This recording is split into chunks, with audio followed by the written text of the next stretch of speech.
Alright, let me start by saying that I know I'm not perfect. No one is, but man, have I made my share of mistakes. And before you grab your pitchforks, I'll admit up front, I'm guilty too. I'm not writing this to paint myself as a saint or even a victim. I just need to get this off my chest, and maybe someone out there can make sense of the mess I've made. I'm married, was married, to Karen. We've been together for 8 years, married for 5, and we have a son, Liam, who just turned 3. Karen is, or was, the type of person who lights up a room. She's warm, funny, and the kind of mom who actually knows the names of the other parents at daycare. I was always more of a nod politely and pretend to listen kind of guy.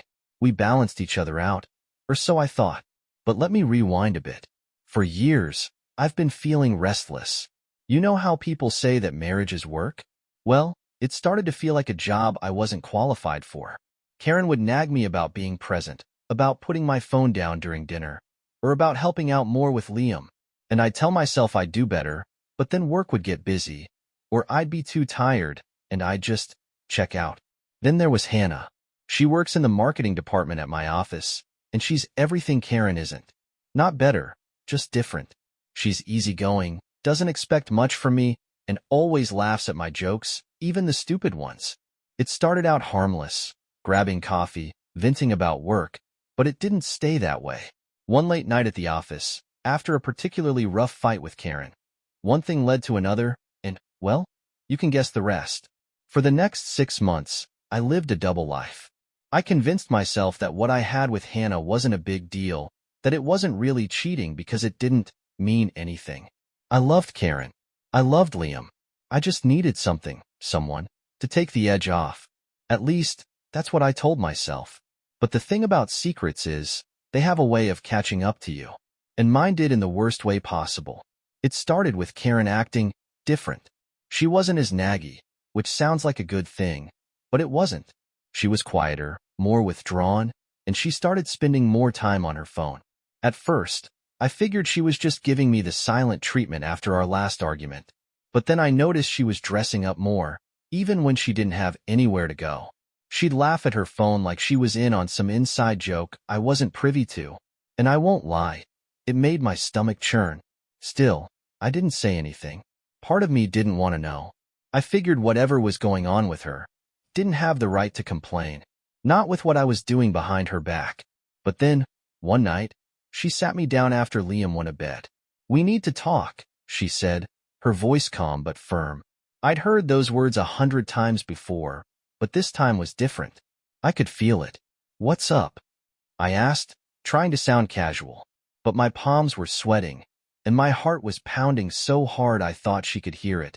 She looked me in the eye, and that's when I knew I was screwed. "I've been seeing someone." It was like the air got sucked out of the room. My first thought wasn't anger or sadness. It was relief. Relief that she hadn't figured out my secret first. But that relief lasted all of 2 seconds before the reality of what she just said hit me. "What?" I said, even though I'd heard her perfectly. "I've been seeing someone," she repeated, her voice trembling slightly. "It's been going on for a few months." My mind was racing. Who was it? How had I missed the signs? And more importantly, why didn't I feel angrier? I should have been yelling, demanding answers, but instead, I just sat there, numb. "Who?" I finally asked, my voice barely above a whisper. She hesitated, then said a name I hadn't expected. "Mark." Mark was a family friend, someone we'd known for years. He'd been to our house for barbecues, played with Liam in the backyard, and even helped me move furniture once. The thought of him with Karen made my skin crawl. "I didn't mean for it to happen," she said, her voice breaking. "But I've been so lonely, and you've been so distant." I wanted to yell at her, to tell her she had no right to blame this on me. But the thing is, she wasn't wrong. I had been distant, and the guilt I'd been burying for months started bubbling to the surface. "So what now?"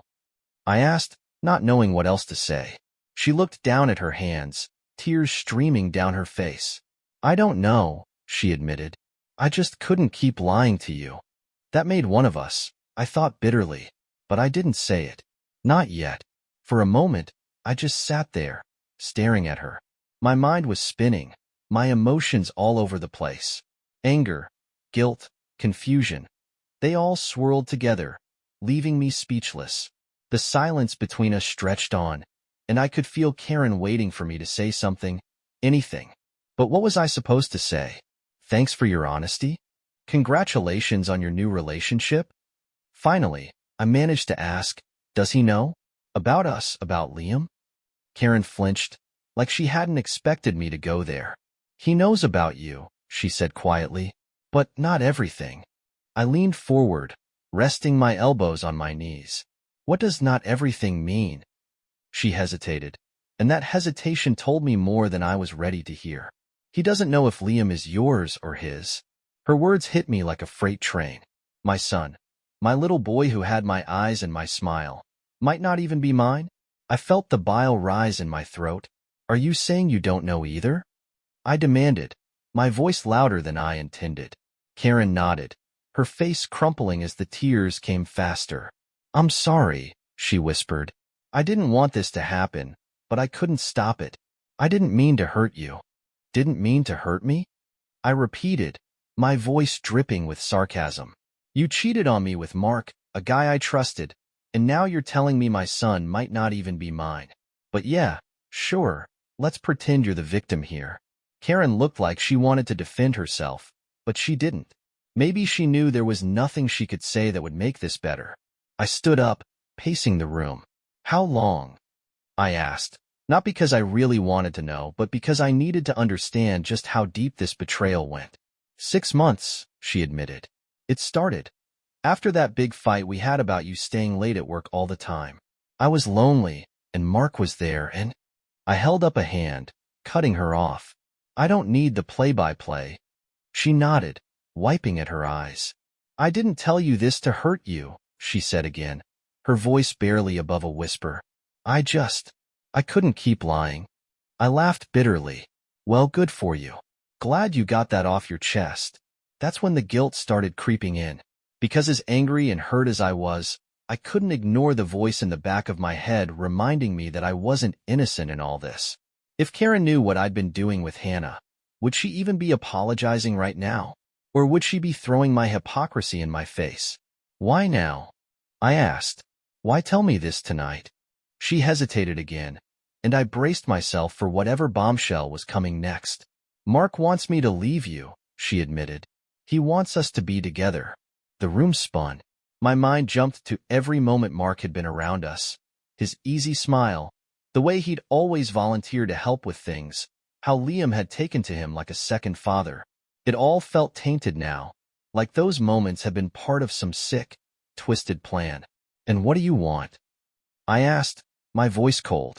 Karen looked up at me, her eyes red and puffy. I don't know, she said.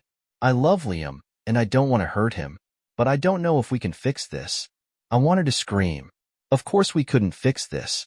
How do you come back from something like this? But before I could respond, my phone buzzed on the coffee table. I glanced at it instinctively, and my stomach dropped when I saw the name. Hannah. Karen noticed too. Her eyebrows knitted together in confusion, then realization dawned. Who's Hannah? She asked, her tone sharper now. Don't, I said, but my voice lacked conviction. Karen stood up, crossing her arms. Who is she, and why is she texting you at 10 o'clock at night? I didn't answer. I couldn't.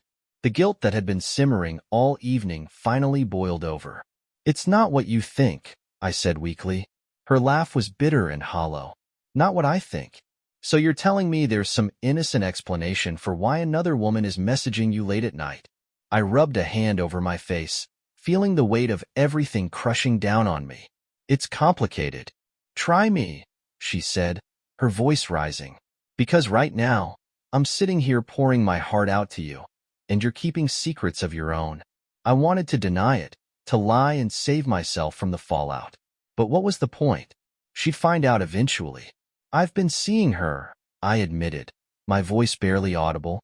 Karen stared at me, her mouth opening and closing like she couldn't find the words. When she finally spoke, her voice was trembling with rage. You've been seeing her? How long? I looked away. 6 months. Her laugh was sharp and bitter. 6 months. So while I was trying to figure out how to tell you about Mark, you were out having your own little affair. It wasn't like that, I said defensively. It didn't mean anything. Karen's eyes flashed with anger. Oh, so that makes it okay? It didn't mean anything, so it's fine? No, I said quickly. I'm not saying it's fine. I don't know what I'm saying. We stared at each other, the air between us thick with anger and betrayal. It felt like the walls were closing in, like this conversation had stripped away everything we thought we knew about each other. Finally, Karen spoke again, her voice quieter now. So what do we do? I shook my head. I don't know, but we can't keep doing this. Karen nodded, her expression unreadable. You're right, she said. We can't. The silence after Karen's last words was unbearable. It wasn't the kind of silence where you feel at peace. It was heavy, suffocating, filled with everything we weren't saying. I wanted to yell at her, blame her, make her feel worse than she already did. But what right did I have? I'd done the same thing, maybe worse. We were both guilty, standing in the rubble of our marriage, unsure if there was anything left to salvage. That night, I slept on the couch. Or, more accurately, I stared at the ceiling for hours, replaying the evening's events in my head. Every accusation, every confession, every word Karen and I had thrown at each other. It was like a movie I couldn't shut off. And in the background of it all was the nagging, gut-wrenching question. Was Liam even my son? The next morning, we tried to act normal for Liam's sake. Karen made pancakes, and I helped him pick out his clothes for daycare. But the tension was impossible to ignore. She wouldn't look at me, and I could barely bring myself to speak to her. When Liam asked if we could all go to the park later, Karen smiled weakly and said, "Maybe, buddy," while I stared at my coffee like it held all the answers. After we dropped him off, Karen finally broke the silence. "We need to figure this out," she said, her voice quiet but firm. "We can't just ignore it." I nodded, not trusting myself to speak. "I think we should get a paternity test," she continued. "We need to know." The words hit me like a punch to the gut, but she was right. As much as I wanted to avoid the truth, we couldn't move forward until we knew for sure. "Okay," I said, my voice hoarse. "Let's do it." The next few days were a blur. We made the arrangements for the test, both of us avoiding any real conversation in the meantime.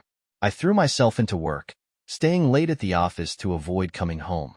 Karen spent most of her time with Liam, taking him to the park or visiting her sister. It was like we were living in separate worlds, connected only by our shared guilt and the boy we both loved. When the day of the test finally came, I felt like I was walking to my execution. Liam, of course, had no idea what was happening. He thought the cheek swab was some kind of game, laughing as the nurse explained what to do. Karen and I watched in silence, our anxiety palpable. Afterward, we drove home without saying a word. The results would take a few days, and the waiting was torture. Every time I looked at Liam, I felt a mix of love and fear. He was my son in every way that mattered, but what if the test said otherwise? What would that mean for us? For me? Karen, meanwhile, was a wreck. She spent most of her time in our bedroom, her face buried in her phone. I didn't ask who she was texting. Mark, probably. Part of me wanted to confront her, demand to know if she was still talking to him, but I couldn't bring myself to do it.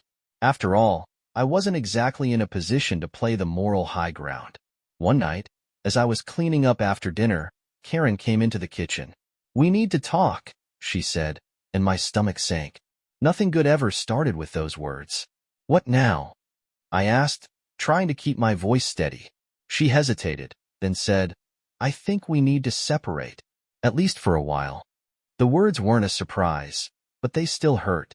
"You've already made up your mind, haven't you?" I said bitterly.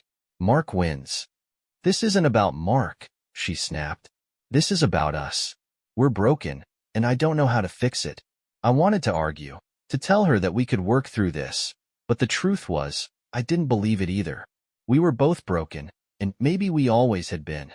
"Fine," I said, my voice cold. "Let's separate. But what about Liam?" Karen's face softened. "We'll figure it out," she said. "He needs both of us, no matter what." The next few days were a whirlwind of logistics. Karen moved in with her sister, taking Liam with her for now. The house felt unbearably empty without them. I thought I'd feel relieved to have some space, but instead, I just felt lost. Then the test results came in. When I opened the envelope, my hands were shaking so badly I could barely read the words. But there it was, in black and white. Liam was mine. Relief washed over me, followed by a fresh wave of guilt. He was mine, my son, my responsibility.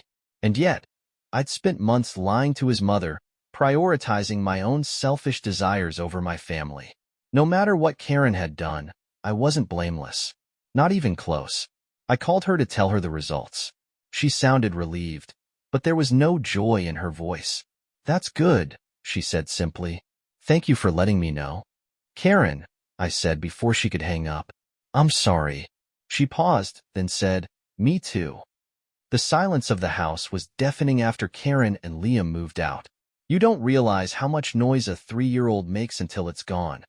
His laughter, the sound of toys being scattered across the floor, the constant, "Daddy, look." It was like a part of me had been ripped away, and all that was left was this hollow shell of what used to be my life. For the first week, I threw myself into work. I volunteered for extra projects, stayed late at the office, and even worked through the weekend. Anything to keep my mind off the fact that I'd come home to an empty house. But eventually, even that stopped working. No amount of spreadsheets or marketing pitches could distract me from the truth. I'd lost my family, and it was as much my fault as Karen's. One night, as I sat on the couch scrolling aimlessly through my phone, I came across a photo of Liam from a few months ago. He was grinning ear to ear, holding up a popsicle that was dripping down his arm. Karen had taken the photo while we were at the park, and I remembered how happy we'd all been that day. It felt like a lifetime ago. I knew I couldn't keep wallowing in self-pity. If I wanted to be the kind of father Liam deserved, I had to get my act together. So, I made a decision. I was going to focus on becoming a better version of myself, not for Karen, not for the sake of getting her back, but for Liam and for me. The first step was therapy. I'd always thought therapy was for other people, the ones with real problems. But after everything that had happened, I realized I wasn't exactly the poster child for emotional stability. So, I booked an appointment. In my first session, the therapist asked me a simple question. "Why do you think your marriage fell apart?" At first, I wanted to blame Karen. She was the one who cheated, the one who let someone else into our marriage. But as I sat there, fumbling for an answer, I realized the truth was more complicated than that. I stopped trying, I admitted finally. I checked out, and when she needed me, I wasn't there. The words felt like a punch to the gut, but saying them out loud was oddly freeing. For the first time, I wasn't hiding behind excuses or deflecting blame. I was owning up to my part in the mess we'd created. Over the next few weeks, therapy became a lifeline. I started unpacking not just the mistakes I'd made in my marriage, but also the underlying issues that had led me to those mistakes. My tendency to avoid conflict, my habit of burying my feelings instead of addressing them, my desperate need for validation that had pushed me toward Hannah. All of it came to the surface. Speaking of Hannah, I ended things with her. It wasn't dramatic, just a quiet conversation where I told her that I needed to focus on myself and my son. She didn't seem surprised. If anything, she looked relieved. "You've got a lot to figure out," she said. "I hope it works out for you."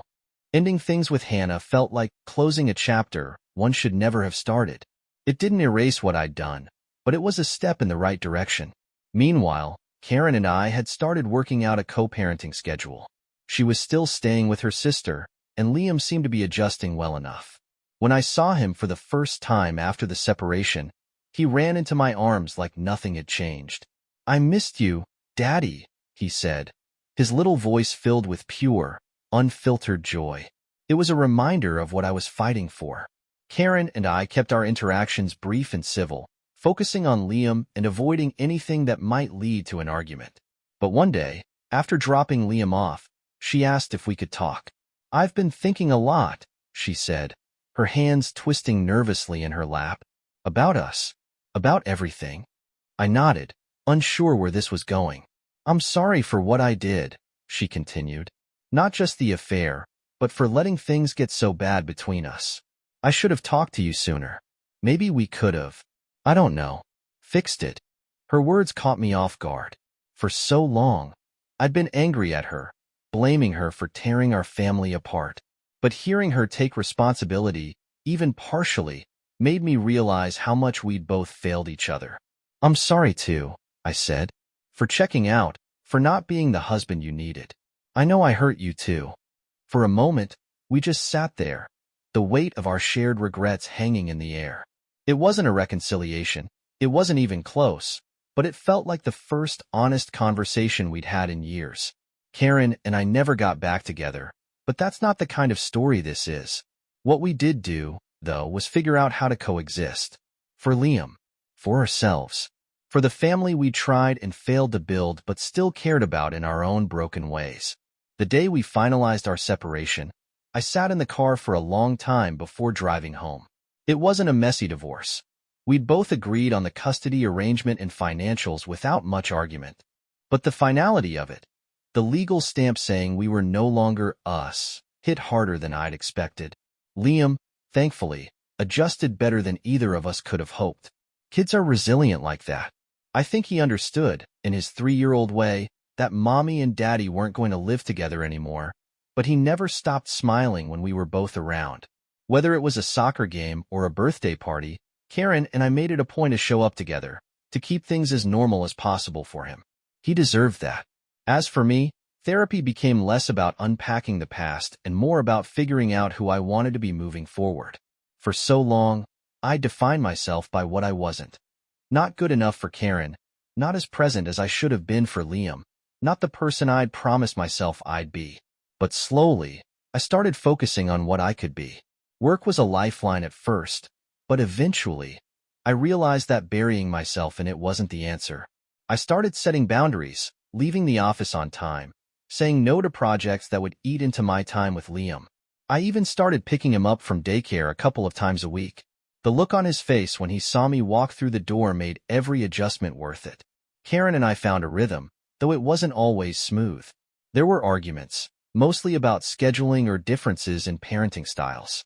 But for the most part, we managed to keep things civil. Every so often, we'd even have moments of genuine camaraderie, laughing over something Liam said or reminiscing about the good times we'd shared. It didn't erase the pain of what happened, but it reminded me that not everything about us had been a failure. And then there was Mark. Karen ended things with him a few months after we separated. She didn't tell me why, and I didn't ask. It wasn't my business anymore. Still, I couldn't help feeling a strange mix of vindication and pity when I found out. Vindication because, well, screw that guy.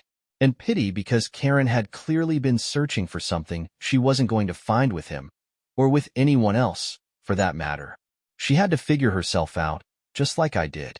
One day, during a drop-off, Karen and I had one of those rare honest conversations. Liam had just run inside to grab a toy he'd forgotten, leaving us standing awkwardly on the porch. "How are you doing?" she asked, her tone cautious but sincere. "Better," I said, and for once I meant it. "Therapy's been helping." She nodded. "I'm glad.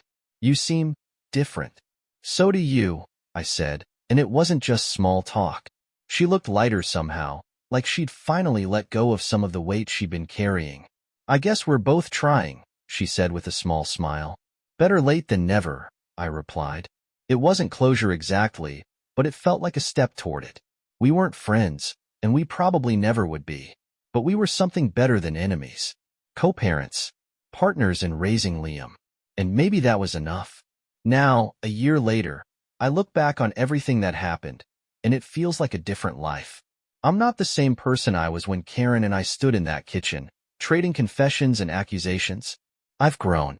I've learned to take responsibility for my actions without letting them define me. And most importantly, I've learned what it means to truly be present for Liam, for the people who matter, and for myself.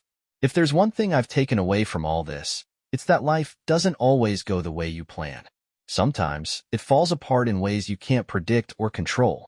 But if you're willing to face the wreckage head-on, you might just find something worth rebuilding. For me, that something is Liam. He's my anchor, my purpose, the reason I keep pushing forward even on the hard days. And while I'll always carry the scars of what happened with Karen, I'm grateful for the lessons it taught me. Because at the end of the day, we're all just trying to do our best. And sometimes, our best is enough.